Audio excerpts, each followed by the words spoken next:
थोड़े और क्वेश्चंस करते हैं। यहाँ पर दिया हुआ है 1 + 2 root T plus 3 by root T. इसको हम सॉल्व करते हैं। इसके लिए फिर से यह लैप्लेस एफ टी लिख के is equal to 1 + 2 root T plus 3 by root T लिखते हैं।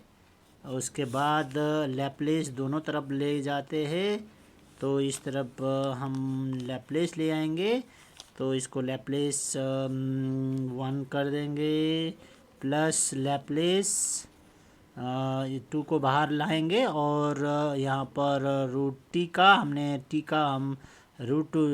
हम T to the power of half लिख सकते हैं। फिर इसको भी क्लोज, फिर इसका हम कर सकते हैं लैप्लेस यहाँ पर क्या कर सकते हैं, यहाँ पर रूट 3 नीचे है, तो इसको हम बाहर कॉमन ले लेंगे। इसको कॉमन ले लेंगे तो बाहर आ जाएगा। फिर उसके बाद में 1 बाई रूट, इसको हम कर सकते हैं Laplace 1 by T to the power of half कर देंगे। ये हो जाएगा हमारा पहला इक्वेशन। ठीक है, ये इक्वेशन हो गया हमारा पहला। अब दूसरे इक्वेशन में हम क्या करेंगे, हम इसको अब लैप्लेस 1 का हमें पता है, लैप्लेस 1 का वैल्यू हमें 1/s होता है, तो हम इसको 1/s लिख देंगे। प्लस 2 को कांस्टेंट रखते हुए T to the power of half का हमें अभी एक फार्मूला हमने पढ़ा था, उसी ये वाला फार्मूला देख रहे हो यहाँ पर, ये वाला T to the power of n is equal to n factorial by S to the power of n + 1 factorial. अगर ये फार्मूला हम करेंगे तो ये फार्मूला से हम ला सकेंगे। क्या है formula, T to the power of n is equal to n factorial by S to the power of n + 1। अब इसी को हम यहाँ क्या करेंगे, T to the power of half है तो हम लिखेंगे इसको प्लस, सॉरी यहाँ पर ऑलरेडी प्लस हो चुका है प्लस, तो इसको हम लिखेंगे T to the power of half, मतलब T to the power of मतलब हाफ है, हाफ फैक्टोरियल हुआ, हाफ फैक्टोरियल। तो हाफ फैक्टोरियल थोड़ा बन नहीं रहा है, तो हम इसका और एक इक्वेशन भी है, हम लिखते हैं गामा में, इसको हम गामा में लिख सकते हैं।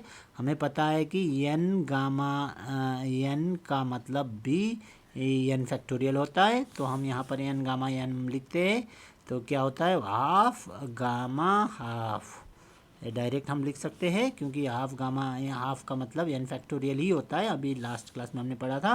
तो बाय इसको हम क्या लिख सकते हैं, by S to the power of half plus 1, क्योंकि यहाँ पर यही हुआ, ये हमने इसके जगह में n फैक्टोरियल के जगह में हमने क्या कर दिया, हाफ गामा हाफ लिख दिया, क्योंकि हमें इससे पहले वाला इक्वेशन में हमने पढ़ा था। ठीक है, तो अभी इसका क्या हो जाएगा, फिर +3, इसमें क्या हो जाएगा, इसमें 1/t, मतलब इसको हम कैसे भी लिख सकते हैं, T to the power -half लिख सकते हैं, इसीलिए इसको -हाफ लिखेंगे तो सेम यही फार्मूला लगा सकते हैं। इसमें हम क्या कर सकते हैं,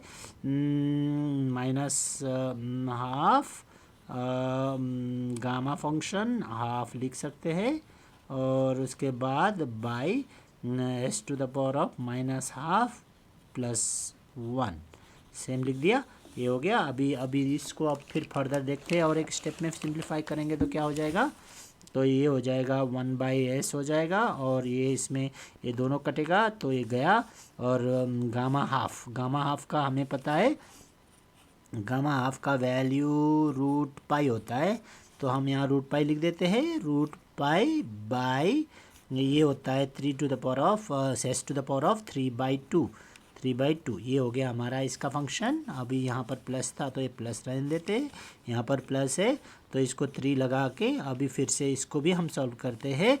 इसको कैसे सॉल्व करेंगे, इसको क्या लिखेंगे, इसको लिखेंगे हमें गामा के हिसाब से लिख रहे हैं इसको, तो हम गामा के हिसाब से और एक भी फार्मूला है बनता है, जिसमें हम बोल सकते हैं कि ऐसे भी डायरेक्ट लिख सकते हैं, या फिर इसको और दूसरे फंक्शन में भी कर सकते हैं। इसको क्या करेंगे, तो इसको बना देंगे 3, जब गामा फंक्शन में लिखते हैं तो ये हो जाता है, यहाँ पर s to the power of -half + 1 है, तो इसका हो जाता है हाफ 3 गामा,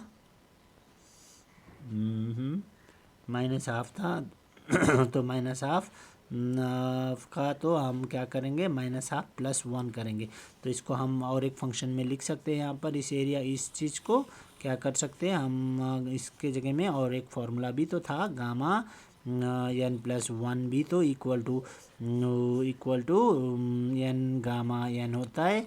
इसका मतलब हम इसको और कैसे लिख सकते हैं, इसको लिख सकते हैं गामा एन मतलब हाफ माइनस हाफ प्लस 1, ये ठीक रहेगा। तो ये माइनस हाफ प्लस 1 ये लिखेंगे इसके जगह में। तो हम लिखेंगे गामा, क्या लिखेंगे, माइनस हाफ प्लस 1 मतलब टोटल हाफ ही हो गया। तो gamma half by S to the power of half, क्योंकि यहाँ पर क्या होगा, माइनस हाफ और प्लस 1 हाफ हो जाएगा। तो अभी लास्ट हम इसका फाइनलाइज करते हैं।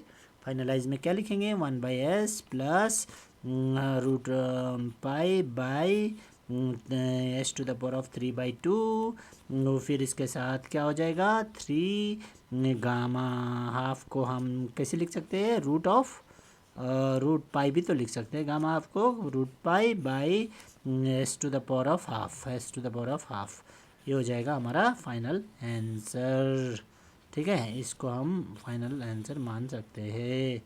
तो दोस्तों देखिए आप, बहुत ही सिंपल था, लेकिन यहाँ पर हमें ध्यान देने वाली बात बहुत सारे है। ऐसे अगर एग्ज़ाम में आ जाता है तो हम शायद ना कर पाए। क्यों नहीं कर पाए, क्योंकि हमें बहुत सारे फार्मूले याद होने होते हैं।